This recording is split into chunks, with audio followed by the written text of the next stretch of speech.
Today, we will start from the visual principle and talk about the underlying logic of car judgment, which makes you full of confidence every time you turn. These two boxes are of the same height. The blue one is the front of the car, and the yellow one is the obstacle. The view from the side is clear, but the front of the car is not completely covered by the side of the obstacle, so there is still space.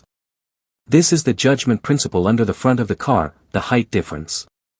Back to reality, my front of the car is the same height as the door handle of this white car. Every time you cover it and step back, you can always keep a safe distance. For example, I know my head is high here, and you don't have much time to drive, and you have little visual experience. You can completely set the safety line here, even lower.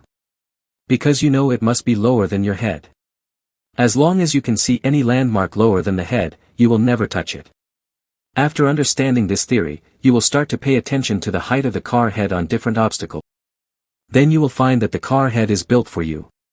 You don't have to stay far away from the 8-point fence anymore. In addition, if you sit low or can't see the car head at all, the windshield can also be used as a car head. Don't worry, even if you cover the same safety line, you will only be further away. Now you understand.